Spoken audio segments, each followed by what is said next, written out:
If AI is predicting your future, are you still free? Oh, I made a mistake. If AI is predicting your future, are you still free? As you read these words, there are likely dozens of algorithms making predictions about you. It was probably an algorithm that determined that you would be exposed to this article because it predicted you would read it. Algorithmic predictions can determine whether you get a loan or a job or an apartment or insurance and much more. These predictive analytics are conquering more and more spheres of life, and yet no one has asked your permission to make such forecasts. No governmental agency is supervising them. No one is informing you about the prophecies that determine your fate. Even worse, a search through academic literature for the ethics of prediction shows it is an underexplored field of knowledge. As a society, we haven't thought through the ethical implications of making predictions about people, beings who are supposed to be infused with agency and free will. Defying the odds is at the heart of what it means to be human. Our greatest heroes are those who defied the odds. Abraham Lincoln, Mahatma Gandhi, Marie Curie, Helen Keller, Rosa Parks, Nelson Mandela, and beyond.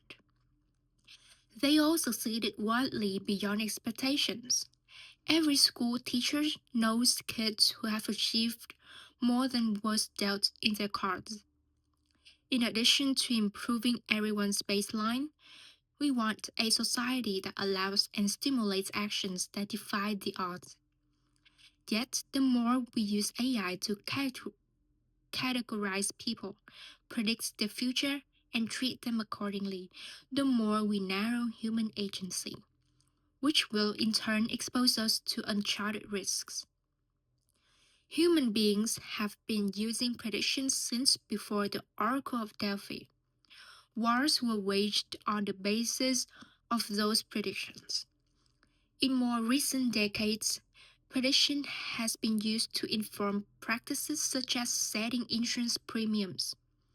Those forecasts tended to be about large groups of people. For example, how many people out of 100,000 will crash their cars? Some of those individuals would be more careful and lucky than others, but premiums were roughly homogeneous, under the assumption that pooling risks allows the higher costs of the less careful and lucky to be offset by the relatively lower costs of the careful and lucky. The larger the pool, the more predictable and stable premiums were. Today, prediction is mostly done through machine learning algorithms that use statistics to fill in the blanks of the unknown. Text algorithms use enormous language databases to predict the most plausible ending to a string of words. Game algorithms use data from past games to predict the best possible next move. And algorithms that are applied to human behavior use historical data to infer our future. What we are going to buy, whether we are planning to change jobs, whether we are going to get sick, whether we are going to commit a crime or crash our car. Under such a model, insurance is no longer about pooling risk from large sets of people.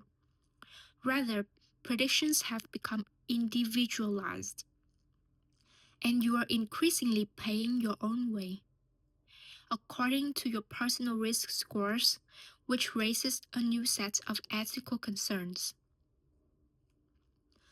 An important characteristic of predictions is that they do not describe reality. Forecasting is about the future, not the present, and the future is something that has yet to become real. A prediction is a guess, and all sorts of subjective assessments and biases regarding risk and values are built into it. There can be forecasts that are more or less accurate, to be sure, but the relationship between probability and actuality is much more tenuous and ethically problematic than some assume.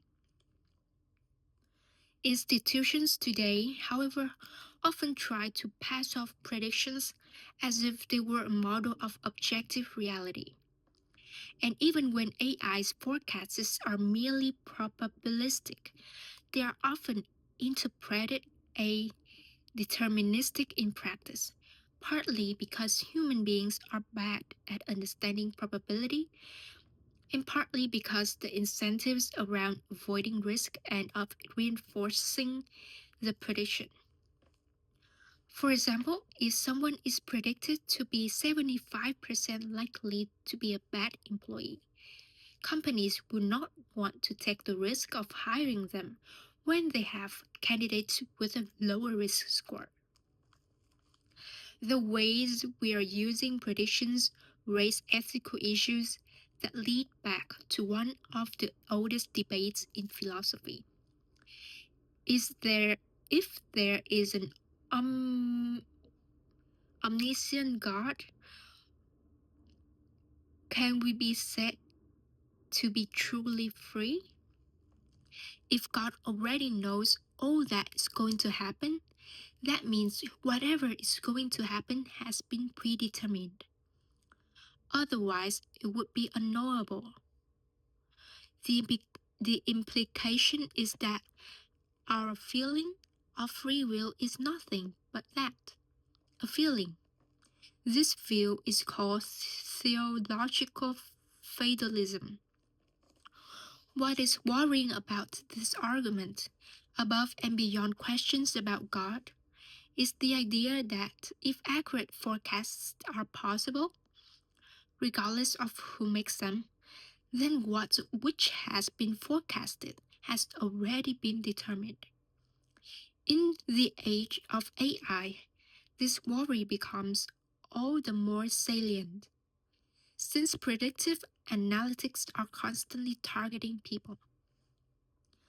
One major ethical problem is that by making forecasts about human behavior, just like we make forecasts about weather, we are treating people like things.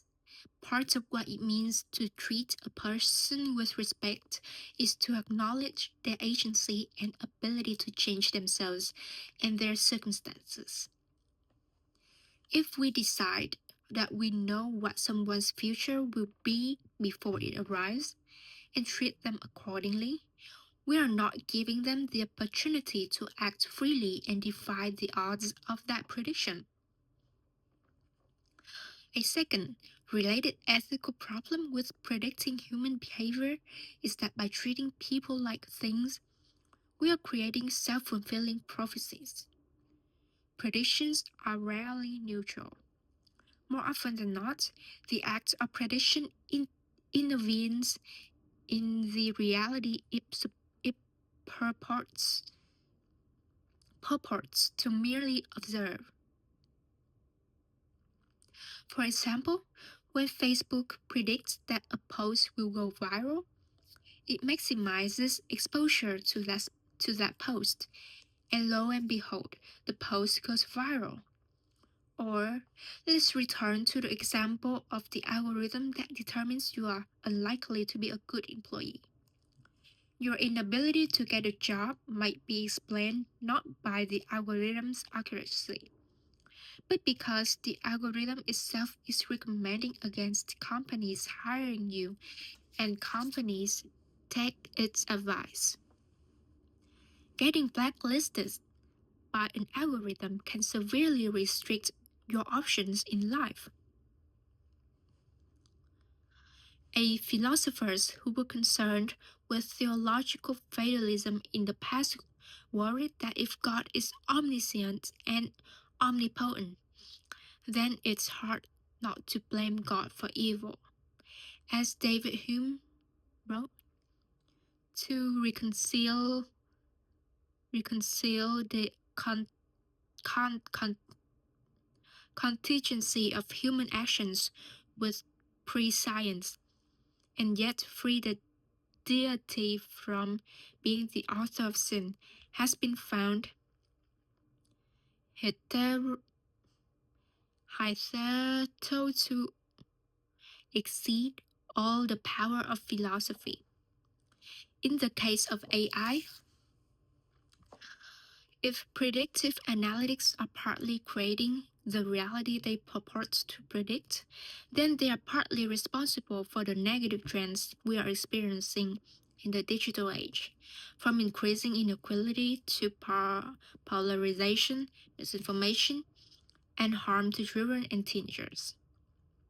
Ultimately, the extensive use of predictive analytics robs us of the opportunity to have an open future in which we can make a difference. And this can have a destructive impact on society at large. Throughout history, we have come up with ways of living that challenge fatalism. We go to great lengths to educate our children, hoping that everything we invest will lead them to have better lives than they otherwise would. We make an effort to improve our habits in the hopes of enjoying better health.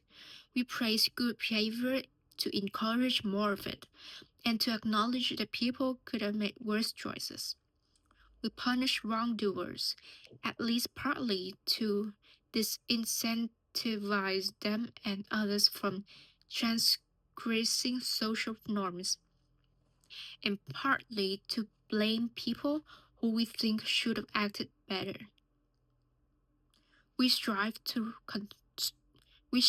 structure our societies on the basis of merit.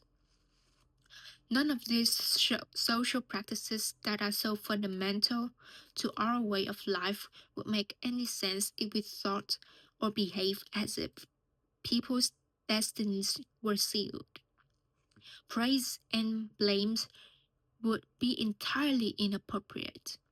Imagine a world without grades, fines, incentives, or punishments of any kind. A world without any attempts to change the future. A world in which people live in absolute resignation to a prophecy. It's almost unthinkable. If the future of every company could be forecast with precision, the financial markets as we know them would instantly collapse, and with them, our economy. Though this extreme possibility is unlikely to happen, we don't want to go down a road that gets us closer to it. There's an irresolvable tension between the practice of predicting human behavior and the belief in free will as part of our everyday life. A healthy degree of uncertainty about what is to come motivates us to want to do better, and it keeps possibilities open. The desire to leave no potential data points uncollected with the objective of mapping out our future is incompatible with treating individuals as masters of their own lives. We have to choose between treating human beings such as mechanistic machines whose future can and should be predicted, in which case it would be nonsensical to believe in meritocracy, or treating each other as agents, in which case making people the target of individual predictions is inappropriate. It would never occur to us to put a tractor or other machine in jail. If human beings are like tractors, then we shouldn't jail them either. If, on the other hand, human beings are different from machines, and we want to continue the impart praise and blame, then we shouldn't treat people as things by predicting what they are going to do next as if they had no say in the matter. Predictions are not innocuous. The extensive use of predictive analytics can even change the way human beings think about themselves. There's value in believing in free will, Research in psychology has shown that undermining people's confidence in free will increases cheating, aggression, and conformity and decreases helpful behavior and positive feelings like gratitude and authenticity. The more we use predictive analytics on people, the more we conceptualize human beings as nothing more than a result of their circumstances, and the more people are likely to experience themselves as devoid of agency and powerless in the face of hardship. The less we allow people opportunities to defy the odds, the more we will be guilty for condemning them, and society to the status quo. By deciding the fate of human beings on the basis of predictive algorithms, we are turning people into robots. People's creativity in challenging probabilities has helped save entire nations. Think of Roosevelt and Churchill during World War II. They overcame unspeakable difficulties in their personal and professional lives and helped save the world from totalitarianism in the process. The ability to defy the odds is one of the greatest gifts of humanity, and we undermine it at our peril.